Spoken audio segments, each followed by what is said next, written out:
Wie geht Perspektive möglichst einfach? Hier zeige ich Einpunktperspektive anhand von Fotos aus der Wüste im Oman. Und dann gibt es nach und nach eine Serie mit aufbauenden Perspektivenvideos mit den ganzen 34 Ideen, die mir dazu einfielen. Eine kurze Zusammenfassung ist auch schon hier. Jetzt lade ich euch mal in die Wüste ein, weil die Landschaft da so schön übersichtlich ist. Das ist die einfachste Variante hier. Wir haben einfach einen Horizont. Da ist Erde oder Sand und hier ist Himmel. Und das haben wir nicht nur in der Wüste, sondern auch sonst in flachen Landschaften, wenn da nicht gerade eine Straße oder Häuser oder so sind. Und weil der Horizont so weit weg ist, können wir das so vereinfachen, dass die Horizontlinie auch die Augenhöhe ist. Ganz nah ist die Augenhöhe ja etwa, je nachdem ob wir sitzen oder stehen, 1,5 Meter über Boden, aber hier auf dieser Distanz spielt das keine Rolle mehr. Da ist eine gerade Straße durch die Wüste. Ich habe hier den Horizont und weil er so weit weg ist, können wir wieder annehmen, das ist Augenhöhe. Hier ist eine Straße. Das Gelbe hier, da habe ich mal Fluchtlinien für die Straßenränder eingezeichnet. Ich kann das so als Hilfslinien brauchen.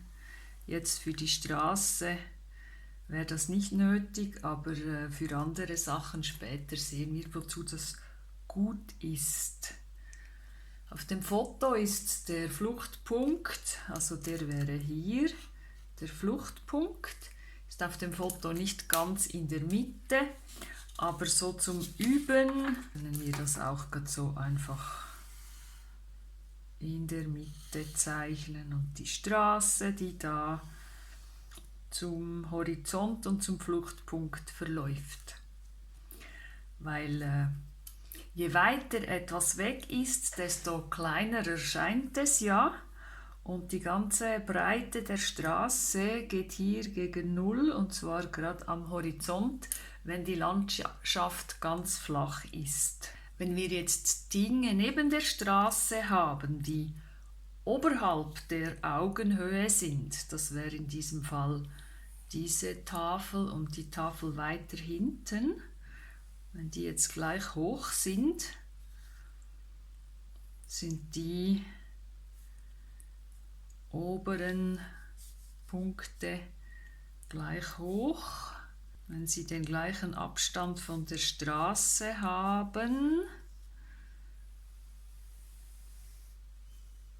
sieht das dann so aus.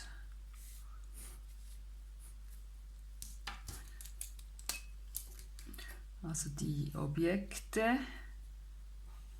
werden wieder zum Horizont hin scheinbar kleiner, und zwar oberhalb der Augenhöhe scheinbar zum Horizont hinunter und unterhalb der Augenhöhe scheinbar zum Horizont hinauf. Ich mache hier noch das Beispiel mit den Strommasten, gerade auf die andere Seite dieser Skizze. Ich verbinde mal die oberen Enden dieser Masten.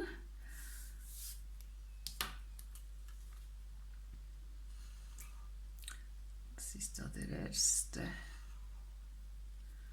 Man sieht auch, wie die Abstände immer kleiner werden und die Masten schmaler, weil natürlich diese Distanzen auch immer kleiner erscheinen.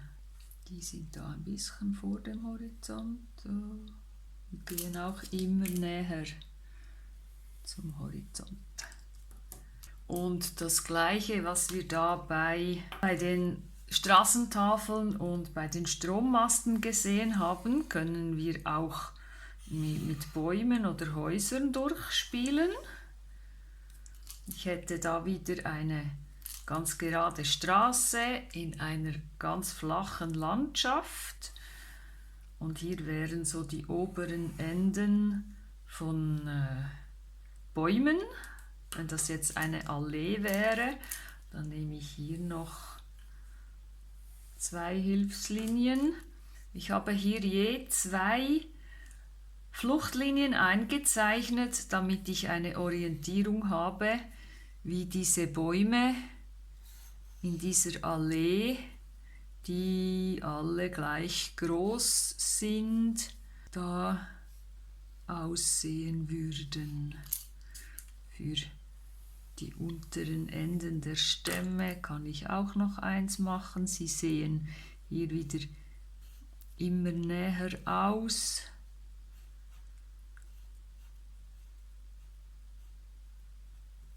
Und dasselbe kann ich auf dieser Seite machen.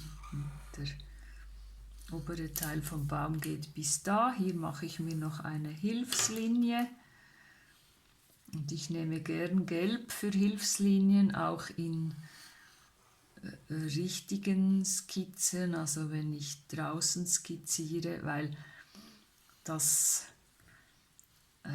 verläuft so schön, wenn ich dann auch mit Wasserfarbe drüber gehe und es gibt ein bisschen eine sonnige Ausstrahlung, eine sonnige Atmosphäre. Hier werden die Bäume wieder viel näher, da fehlt einer dazwischen wahrscheinlich. So, man sieht, wie das Tiefe gibt hier, dass wie die Bäume hier mit den Fluchtlinien kleiner werden. Das gibt eine enorme Tiefe in diese Skizze. Diese Linie, die Horizontlinie, die müsste jetzt gelb sein, damit die nicht so hervorknallt. Dasselbe geht auch mit einer Straßenflucht. Ich mache jetzt mal die Horizontlinie gelb, weil die verschwindet nachher hinter den Häusern. Ich gehe aber davon aus, dass es eine sehr lange Straße ist, fast unendlich lang, in einer sehr flachen Stadt. Und jetzt mache ich da vielleicht noch eine Trottoirkante oder die Kante, wo die Häuser dran stehen. Und eine Oberkante, wenn jetzt die Häuser gleich groß wären. Oder ich hätte 2 verschiedene Höhen. Diese Linien, die verbinden ja auch einfach die Sachen mit der gleichen Höhe. Und dann vielleicht noch eine Hilfslinie für Balkone und Fenster.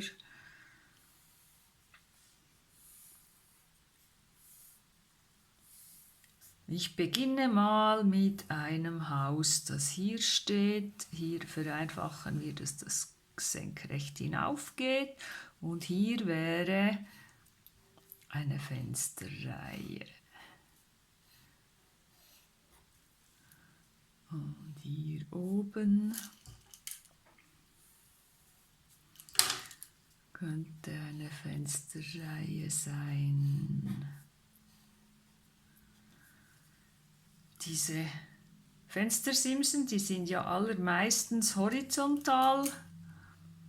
Das heißt, sie sind so geneigt, wie die Fluchtlinien geneigt sind.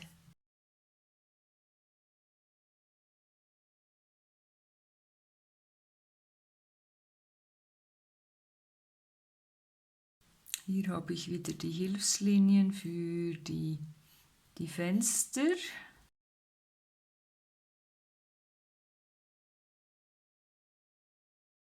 Fenster, da sieht man nur noch schmale Streifen. Hier werden die Häuser immer enger.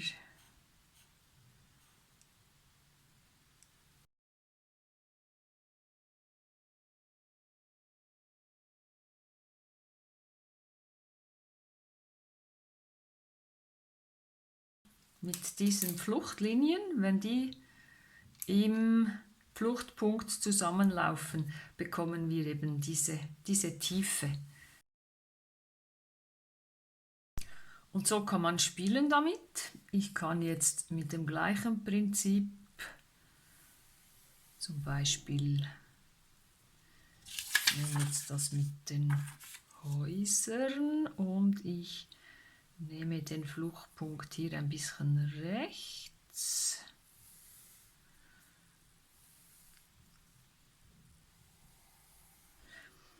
Ich möchte eine Kiste zeichnen, eine sehr große Kiste.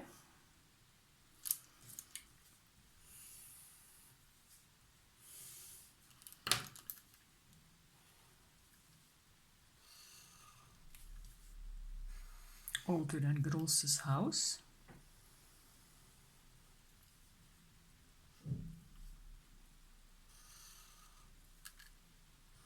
Wenn es unterhalb der Augenhöhe liegt, sehe ich noch darauf.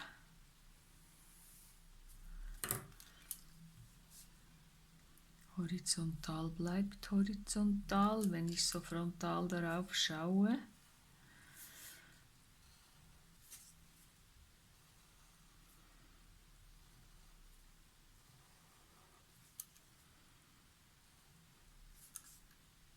Voilà! Wenn dir dieses Video gefallen hat, freue ich mich über einen Daumen hoch, ein Abo, Glocke, Teilen oder so. Und wenn du mehr in dieser Art sehen möchtest, schau doch hier bei den Urban Sketching Tutorials oder in mein Oman-Skizzenbuch oder dieses Video könnte dich auch interessieren. Viel Freude beim Sehen und Zeichnen!